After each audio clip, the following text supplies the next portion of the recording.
Students, मैं आपको ये समझा रही थी कि 3 फैक्टर्स पर डिपेंड करता है कि कौन सा कैटायन और कौन सा एनायन कैथोड और एनोड पे जाएगा। पहला फैक्टर है पोजीशन इन इलेक्ट्रोकेमिकल सीरीज, दूसरा है कंसंट्रेशन ऑफ आयंस, थर्ड है नेचर ऑफ इलेक्ट्रोड। अगर इलेक्ट्रोड एक्टिव है या इनर्ट है, इस बात पर डिपेंड करेगा कि वो कैसे इंटरफेयर करेगा। एक्टिव इलेक्ट्रोड तो इंटरफेयर नहीं करती, नॉट इंटरफेयर मतलब वो रिएक्शन में कोई पार्ट नहीं लेगी, इनर्ट वाली नहीं लेगी, और एक्टिव पार्टिसिपेट करेगी, इंटरफेयर करेगी। अब ये कैसे इंटरफेयर करेगी, ये अभी हम अगला एग्जाम्पल लेंगे, उसमें समझ में आएगा। अब देखिए यहाँ पर 2 कैटायन है, 2 एनायन, तो यहाँ क्या मैंने कोई इलेक्ट्रोड के बारे में मेंशन किया है? नहीं, तो ये वाला पॉइंट अप्लाई नहीं होगा। क्या यहाँ पर मैंने कंसंट्रेशन के बारे में मेंशन किया है? कुछ नहीं, तो ये पॉइंट भी अप्लाई नहीं होगा। तो दैट मीन्स अब ये वाले पॉइंट के अकॉर्डिंग आप डिसाइड करोगे कि कौन सा कैटायन जाएगा, कौन सा एनायन। जिसका डिस्चार्ज पोटेंशियल लोअर होता है, डिस्चार्ज पोटेंशियल लोअर होता है, वो पहले जाता है, गो फर्स्ट ऑन इलेक्ट्रोड। अब डिस्चार्ज पोटेंशियल क्या चीज है बच्चों?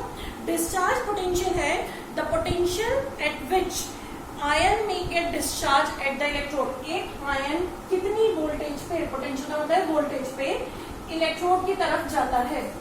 जो जितनी कम वोल्टेज पे चला जाएगा वही पहले जाएगा। अब आप सोचेंगे हमें कैसे पता चलेगा किसका डिस्चार्ज पोटेंशियल कितना है? तो वो बच्चों को जो इलेक्ट्रोकेमिकल सीरीज है उसके बेसिस पे पता चलेगा, जो अभी हम आगे पढ़ेंगे। फिलहाल आप जब ऐसे एग्जाम्पल्स आएंगे अगर सपोज, तो आपको ये बात याद रखनी होगी, Na+ और H+ में से लोअर पोटेंशियल किसका है? H+ का है, लोअर डिस्चार्ज पोटेंशियल। ये आपको लर्न करना होगा इलेक्ट्रोकेमिकल सीरीज में से। इन दोनों में से इसका है लोअर पोटेंशियल, तो बस कैटायन ये वाला कैथोड पे जाएगा, ये एनोड पे जाएगा। अब जब ये कैथोड पे जाएगा H+ तो क्या करेगा? इलेक्ट्रॉन एक्सेप्ट कर लेगा। H खाली एक H तो एग्जिस्ट नहीं करता, H2 बन जाएगा। Cl- आएगा, एक इलेक्ट्रॉन लूज करेगा, अगेन Cl और Cl क्या बना लेंगे? Cl2। ये कैसा चेंज है? Primary change. ये क्या है? Secondary change.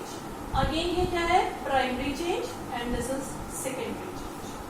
ठीक है, तो क्या हुआ इस इलेक्ट्रोलिसिस में? कैथोड पे हाइड्रोजन कलेक्ट हो गई, एनोड पे क्लोरीन कलेक्ट हो गई। ठीक है, तो ये हमने किसके बेसिस पर डिसाइड किया बच्चों?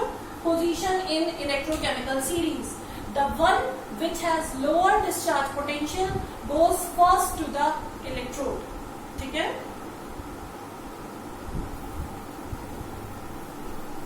अब हम नेक्स्ट एग्जांपल लेते हैं।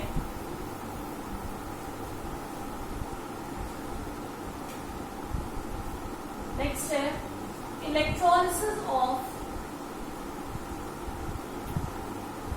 aqueous copper sulfate solution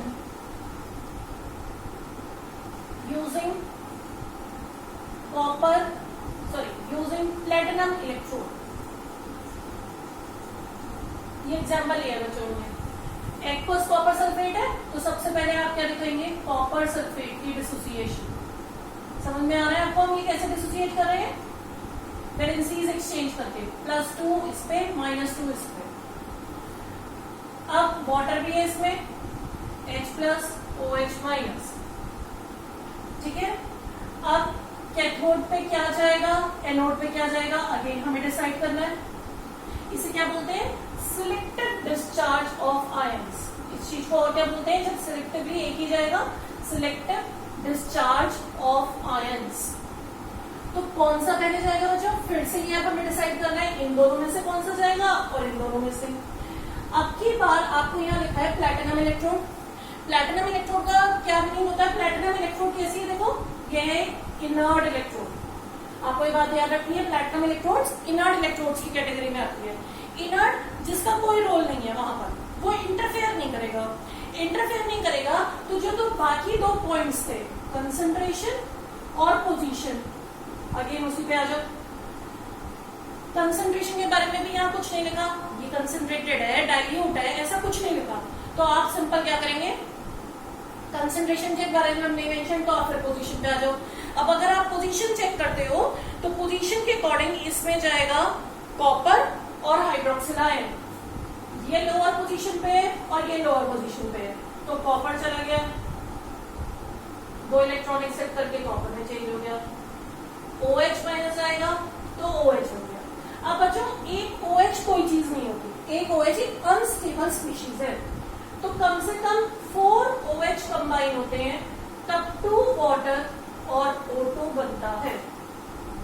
जब ये इलेक्ट्रोलिसिस हो रही है तो इलेक्ट्रोलिसिस में सॉल्यूशन के अंदर बहुत सारे आयंस फॉर्म हो रहे हैं, लेकिन आयंस वही एग्जिस्ट करते हैं जो स्टेबल होते हैं।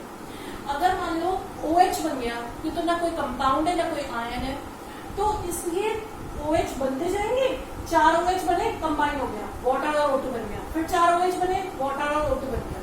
ठीक है, तो कंक्लूजन क्या निकला? कैथोड पे कॉपर, एनोड पे ऑक्सीजन गैस। अंडरस्टूड? अब हम लेते हैं नेक्स्ट एग्जांपल। अगेन एग्जांपल यही है, एक्वस कॉपर सल्फेट, लेकिन इलेक्ट्रोड दूसरी है, इस बार यूजिंग कॉपर इलेक्ट्रोड। आपकी बात स्टूडेंट्स, ये वाली इलेक्ट्रोड कैसी है? Active electrode. ये वाली दोनों इक्वेशन सेम यही आ जाएंगी यहाँ पर, दोनों पहले ये दोनों इक्वेशन लिखते हैं। अब कैथोड और एनोड पे क्या होगा? जब कोई, एक तो आप पहली बात समझो, कोई इलेक्ट्रोड एक्टिव इलेक्ट्रोड क्यों बनी? ये एक्टिव इलेक्ट्रोड इसलिए बनी क्योंकि जो आयन इलेक्ट्रोलाइट में था वही आयन इस इलेक्ट्रोड पे भी था। अगर इलेक्ट्रोड सेम मटेरियल की बनी हुई है जो इलेक्ट्रोलाइट का है तो वो एक्टिव इलेक्ट्रोड होगी। अगर सॉल्यूशन में कॉपर है, इलेक्ट्रोड भी कॉपर की है, एक्टिव हो गई। सॉल्यूशन में सिल्वर है, इलेक्ट्रोड भी सिल्वर की है, एक्टिव हो गई। ठीक है, तो आगे बन गई एक्टिव इलेक्ट्रोड। कैथोड का तो इक्वेशन सेम यही रहेगी वहां वाली जो इस एग्जांपल में थी। एनोड के टाइम पे क्या होगा? ना तो ये वाला आयन जाएगा ना ये वाला आयन जाएगा, बल्कि क्योंकि कॉपर की इलेक्ट्रोड, जो कॉपर की एनोड बनी हुई है, वो खुद डिसॉल्व होने लगेगी। Copper anode will itself dissolve in the solution, क्योंकि वो अब इंटरफेयर कर रही है।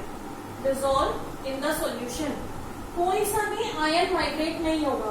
तो क्या होगा? कॉपर की इलेक्ट्रोड जब खुद डिसॉल्व होने लगी तो उसने इलेक्ट्रॉन लूज करने शुरू किया और कॉपर 2+ बने लगा। तो अगर देखिए ये सेटअप था, यहाँ कॉपर सल्फेट का सॉल्यूशन था, इसमें इलेक्ट्रोड्स लगी हुई थी, ये कैथोड है, ये एनोड है।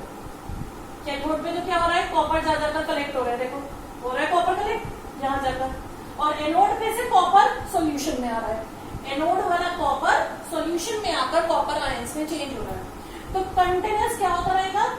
जितना नंबर यहाँ जाकर कलेक्ट हो रहा है उतने ही आयंस फिर से दोबारा यहाँ आ रहे हैं बार बार। तो कंटिन्यूअस रिप्लेनिश होता रहेगा सॉल्यूशन, और सॉल्यूशन में अगर स्टार्टिंग कलर ब्लू था इसका, तो बाद में भी ब्लू ही रहेगा। इस कंडीशन में सॉल्यूशन का कलर ब्लू ही रहेगा, जबकि इस केस में क्या हुआ था बच्चों? उसका ब्लू कलर फेड हो गया था।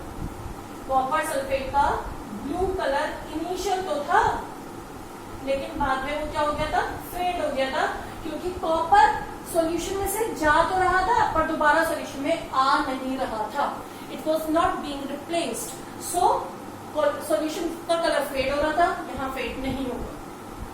ये एक एक्टिव इलेक्ट्रोड का एग्जाम्पल था, ये एक इनर्ट इलेक्ट्रोड का एग्जाम्पल। आगे समझे आपको? एक और एग्जाम्पल लेते हैं नेक्स्ट। अब एक एग्जाम्पल लेते हैं जिसमें मैं आपको वो एक्सप्लेन करूंगी कि कंसंट्रेशन का क्या रोल है। जैसे अभी हमने की थी एक्वस NaCl की, सपोज मैं लिख देती हूँ डाइल्यूट NaCl सॉल्यूशन। अब यहाँ पर बच्चों मैंने कंसंट्रेशन के बारे में मेंशन कर दिया, ये डाइल्यूट सॉल्यूशन है। डाइल्यूट है तो इसका क्या मीनिंग निकला? डाइल्यूट का क्या मतलब होता है? वाटर वहां पर सॉल्वेंट ज्यादा है। अब अगर सॉल्वेंट ज्यादा है तो यानी कि इसकी कंसंट्रेशन भी ज्यादा है और इसकी भी ज्यादा है, ठीक है ना? ये ज्यादा है। तो अब आपको ना सीरीज देखनी है, कौन सा नीचे है सीरीज में, कौन सा ऊपर है। अब आपको इसके हिसाब से डिसाइड करना है। तो कैथोड की इक्वेशन क्या बन जाएगी? H, कैथोड पे तो H चला गया। और एनोड की क्या इक्वेशन बन जाएगी? OH माइनस चला गया।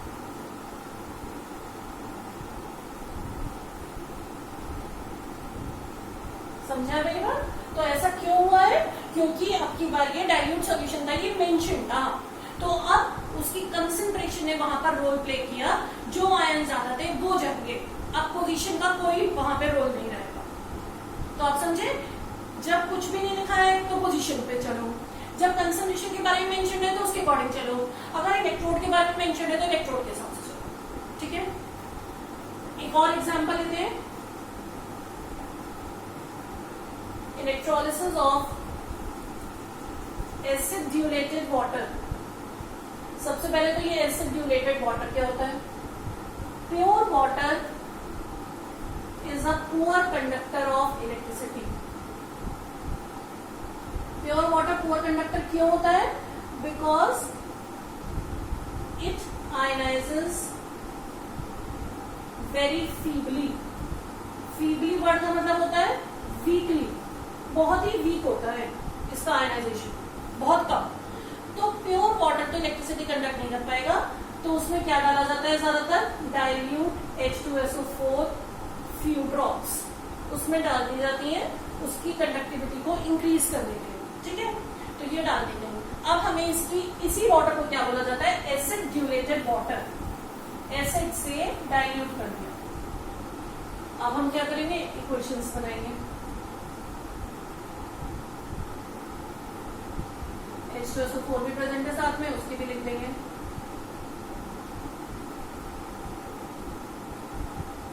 अगेन पोटेंशियल के हिसाब से इसका लोअर पोटेंशियल है।